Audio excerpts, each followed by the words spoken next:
Hello everyone, welcome to season classes. तो आज यहाँ पे हम लोग फरवरी 2021 का फर्स्ट वीक का करंट अफेयर देखेंगे जो काफी इम्पोर्टेंट है।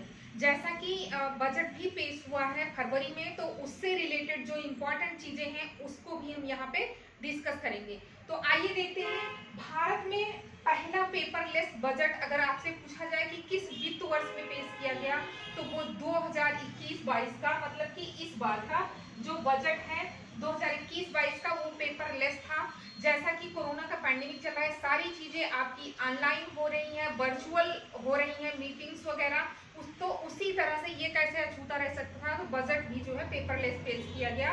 वो सारी चीजें जो है जो वित्त मंत्री थी वो लेके आई थी टेबलेट में, सारी चीजें टेबलेट में थी। पेपरलेस बजट 2021-22 जो पेश किया गया उसके लिए एक ऐप लॉन्च किया गया है। ऐप लॉन्च किया गया है पेपरलेस बजट को पेश करने के लिए। तो उस ऐप का नाम क्या है ये जानना जरूरी है। तो वो है union budget. Union budget app जो है इसको पेपरलेस बजट को पेश करने के लिए लॉन्च किया गया। बजट में केंद्र सरकार ने राजकोषीय घाटा का लक्ष्य कितना रखा है? राजकोषीय घाटा लक्ष्य रखा गया है 6.8%। 6.8% राजकोषीय घाटा का लक्ष्य रखा गया है इस बार। बजट में सबसे अधिक रकम 4.78 लाख करोड़ रुपए किस मंत्रालय को देने का प्रस्ताव रखा गया है? तो वो किसको है? रक्षा मंत्रालय की, यानी कि रक्षा मंत्रालय के सबसे अधिक धनराशि बजट में आवंटित की गई है। देश का पहला नौका पुस्तकालय शुरू किया गया है। जैसा कि आप जानते हैं जो भी चीजें पहली बार होती हैं वो कितनी इंपॉर्टेंट होती है। तो ये देश का, भारत का अपने यहाँ पहला ऐसा पुस्तकालय लाइब्रेरी है जो शुरू की गई है पश्चिम बंगाल में। ये जो है पश्चिम बंगाल में हुगली नदी पर जो है बोटिंग के टाइम, जैसे पर्यटक होंगे वो उस पे बोटिंग करेंगे, और उसके साथ में बच्चों के लिए ये है लाइब्रेरी जो है वहाँ पे हिंदी और बांग्ला और इंग्लिश भाषा में लाइब्रेरी में बुक्स लगभग 500 बुक अभी इसमें उपलब्ध कराई गई है बच्चों के लिए। ठीक है, हुगली नदी, पश्चिम बंगाल में हुगली नदी पर। भारत ने किस देश के साथ मिलकर 2021 को पर्यावरण वर्ष घोषित किया है?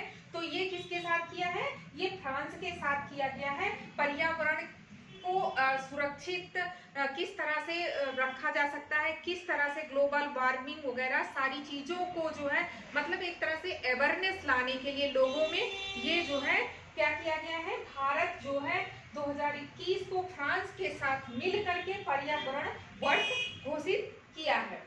नासा का कार्यवाहक प्रमुख बनाया गया है किसको? मोस्ट इंपोर्टेंट इसको करेंगे, भव्या लाल है।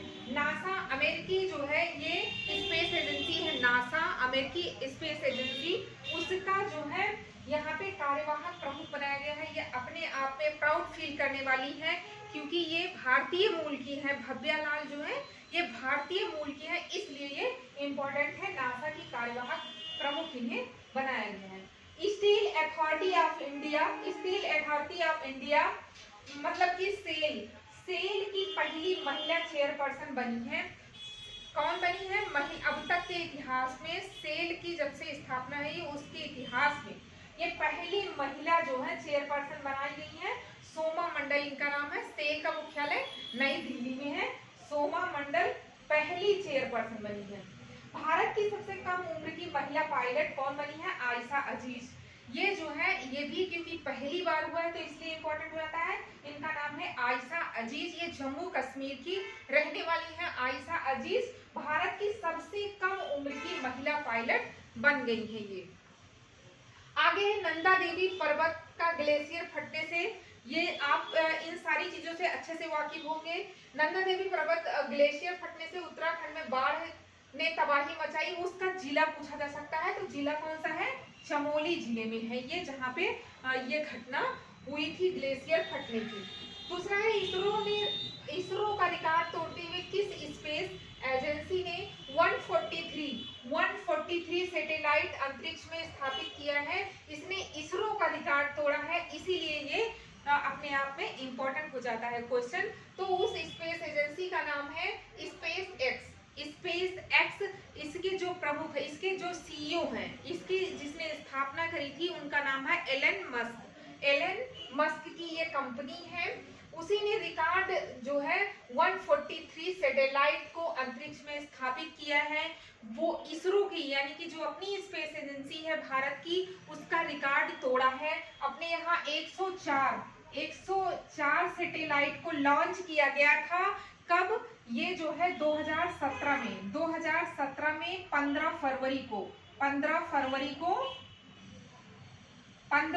2017 को इसरो ने 104 सैटेलाइट को लॉन्च किया था, जो अपने आप में एक रिकॉर्ड था, जिसको तोड़ दिया है ये स्पेस एक्स ने।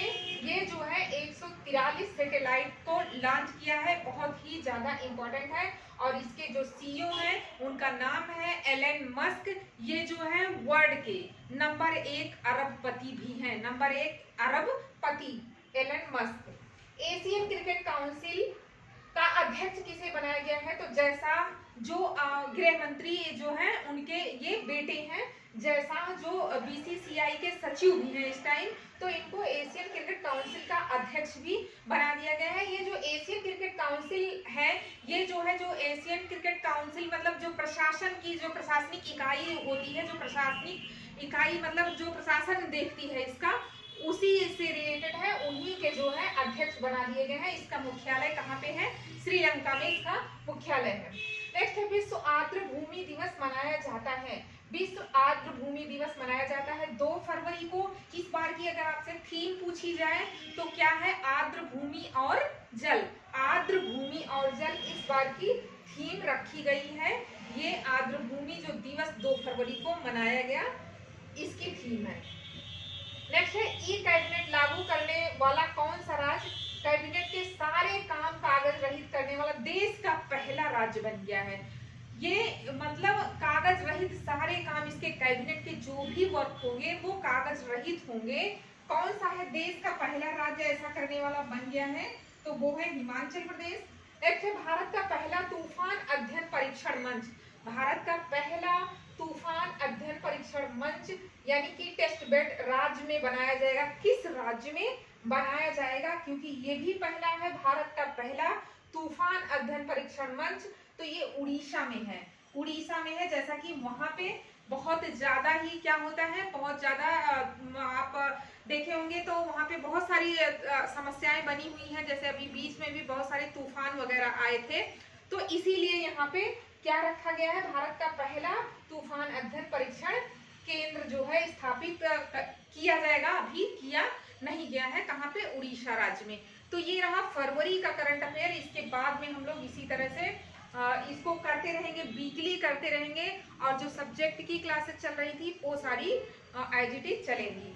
तो मिलते हैं नेक्स्ट वीडियो में। Thank you.